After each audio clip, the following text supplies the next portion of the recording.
नमस्कार दोस्तों, स्वागत है आप सभी का।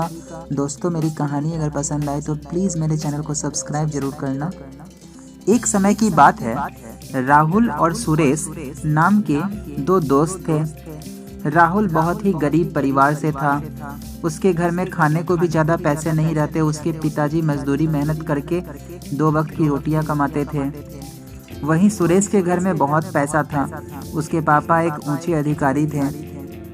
सुरेश हमेशा राहुल को उसकी गरीबी के लिए चिढ़ाता था, उसका मजाक बनाता था, लेकिन राहुल इन चीज़ों पर कभी ध्यान नहीं देता था। एक बार की बात है, सुरेश को उसके पिताजी ने एक टॉय कार ला करके दी। वह खिलौना वाला कार बहुत ही शानदार था और रिमोट से चलता था। सुरेश अपने सभी दोस्तों के बीच वह खिलौना दिखाकर अपने आप की वाहवाही लूटता था। एक दिन वह पार्क में उस खिलौने वाले कार को ले करके रिमोट से चला रहा था और अपने सभी दोस्तों को और कॉलोनी के सारे बच्चों को वह दिखा रहा था। सब लोग देख रहे थे कि कितने अच्छे से वह कार चल रही है। राहुल भी घूमता टहलता उस पार्क में आ गया। अभी स्कूल की छुट्टियां चल रही थी और एग्जाम शुरू होने वाले थे कुछ दिनों के बाद, तो सभी बच्चे पार्क में तब तक मस्ती कर रहे थे। राहुल ने आने के बाद सुरेश को बोला, सुरेश भाई, मुझे भी थोड़ा सा अपने खिलौने से खेलने दो।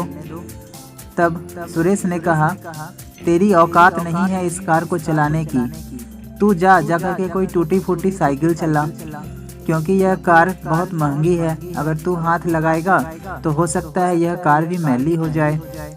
यह कहकर सुरेश ने सभी बच्चों के सामने राहुल का मजाक बनाना शुरू कर दिया। उसके बाद उसने बोला कि देख, तेरे कपड़े फटे हुए हैं, कहीं यह गाड़ी तेरे कपड़ों में उलझ गई तो गाड़ी भी टूट जाएगी और तू भी गिर जाएगा। राहुल चुपचाप उसकी बातें सुन रहा था और मन ही मन अपने आप में रो रहा था।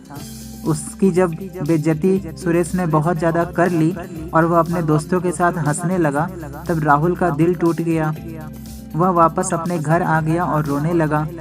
उसने कहा, मैं कभी किसी का बेइज्जती नहीं करता हूँ, हमेशा सबको प्यार करता हूँ, कभी किसी का नुकसान नहीं करता हूँ, लेकिन सुरेश इसका बहुत फ़ायदा उठाता है और हमेशा मेरी बेइज्जती करता है। अब मुझे उसको एक बार सबक जरूर सिखाना पड़ेगा। यह सोच विचार कर उसने एक प्लान बनाया जिससे कि वह सुरेश को सबक सिखा सके।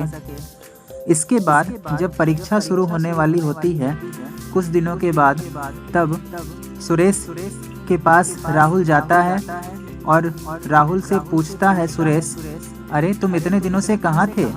कहीं दिख नहीं रहे थे, गायब हो गए थे क्या? तब राहुल हंसते हुए बोलता है कि हाँ भाई, मैं तो गायब हो गया था। सुरेश बोला, क्या मतलब? फिर राहुल ने उसे बताया कि वह उसकी बातों से दुखी होकर के जंगल चला गया था। जंगल में उसे एक चॉकलेट का डब्बा मिला। वह चॉकलेट का डब्बा में से एक चॉकलेट जैसे ही निकाल करके खाया, राहुल गायब हो गया।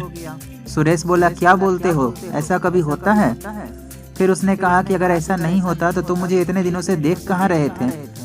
मैं उस चॉकलेट के डब्बा को डेली खाकर अपना सारा काम कर लेता हूँ। उस दिन राहुल ने जानबूझकर अच्छे कपड़े भी पहने थे।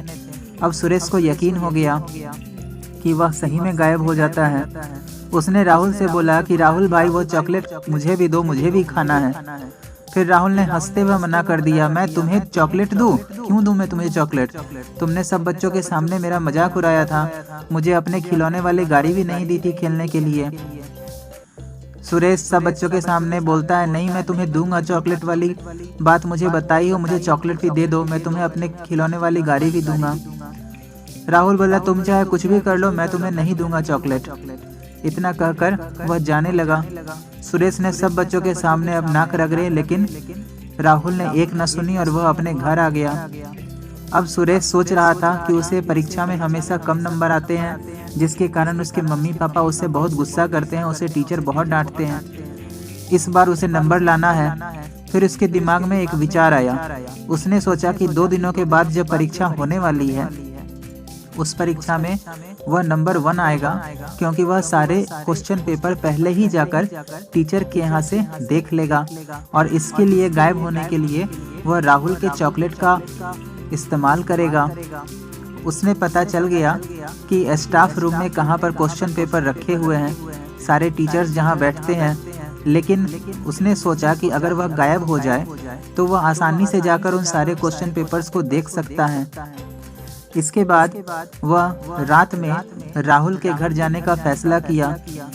इधर राहुल को लग रहा था कि सुरेश उसके घर चोरी करने भी आ सकता है उन चॉकलेट्स को खाने के लिए, इसलिए उसने 1-2 चॉकलेट अपने बंद करके एक डब्बा में अपने खिड़की पर रख दिया और उसके बाद रात को सो गया। जब सुरेश देखा कि रात हो चुका है तो वह धीरे धीरे रात में निकलकर राहुल के घर की ओर आया। उसने देखा कि घर तो बंद है लेकिन खिड़की खुली हुई है और खिड़की पर ही चॉकलेट का एक अजीब सा डब्बा रखा हुआ है। सुरेश की बाँछें खिल गई। वह सोचा, अरे वाह, राहुल कितना मूर्ख है, उसने इतने इम्पोर्टेंट चॉकलेट्स को ऐसे रखा हुआ है। उसने झट से वो डब्बा ले लिया और गायब हो गया, बाहर जाकर अपने घर में छिप गया। अब अगले दिन जब राहुल सुरेश से मिला तो राहुल कुछ परेशान सा दिख रहा था। सुरेश पूछा, क्या हुआ भाई? राहुल बोला, पता नहीं, मेरा सबसे कीमती चॉकलेट का डब्बा कहाँ खो गया। मैं खिड़की के पास उसे हमेशा अपने बिस्तर के साथ रखता था, पता नहीं कौन ले गया, क्या हुआ? इस पर सुरेश ने उसे झिड़कते हुए बोला, तुम्हारी सामान तुमने मुझे नहीं दिया था ना, अब जाओ भुगतो, भगवान ने जरूर उसे किसी और को दे दिया। इतना बोलकर सुरेश चला गया और अगले दिन क्लासरूम में राहुल और सुरेश दोनों साथ में पहुंचे। इसके बाद पता था कि अगले दिन परीक्षा होने वाली है, तो सुरेश ने स्टाफ रूम के पास जाकर जल्दी से चॉकलेट निकाला उस डब्बे से और चॉकलेट खा लिया। अब उसे पूरा भरोसा हो गया कि वह गायब हो चुका है। उस वक्त स्टाफ रूम में भी कोई नहीं था। वह जल्दी जल्दी स्टाफ रूम में गया और उसके बाद क्वेश्चन पेपर निकालकर पलटने लगा। इतने में ही वहाँ प्रिंसिपल और 2-3 टीचर लोग आ गए। उन्होंने बंद किया हुआ सील के साथ उसको खोलकर पढ़ते हुए सुरेश को क्वेश्चन पेपर्स के साथ पकड़ लिया। अब टीचर, प्रिंसिपल सभी लोग उस पर गुस्सा होने लगे, सभी लोग चिल्लाने लगे और सभी लोग उसको लेकर के क्लासरूम में आए। क्लासरूम में आकर उसकी बहुत पिटाई हुई और उसे मुर्गा बना दिया गया। इतना ही नहीं, उसे स्कूल से उसके घर पर उसके पापा को फ़ोन करके बोला गया कि आपका बच्चा चोरी करते हुए पकड़ा गया है। अब राहुल मुस्कुरा रहा था और सुरेश को पता चल गया था कि उसकी बदतमीजी और उसकी गलती का राहुल ने उससे बहुत अच्छा फल लिया है। इसके बाद सुरेश के पास पछतावा करने के अलावा और कुछ भी नहीं था। उसे अपनी गलती का एहसास हो गया था। उसने जाकर फिर राहुल से माफ़ी मांगी और कहा, दोस्त, मैंने तुम्हें बहुत तंग किया था, लेकिन इस सबक ने मुझे ठीक कर दिया है। आज के बाद मैं तुम्हारा दोस्त बनकर रहूँगा और कभी कोई बदमाशी नहीं करूँगा। राहुल ने उसे माफ़ कर दिया और दोनों गले मिल गए।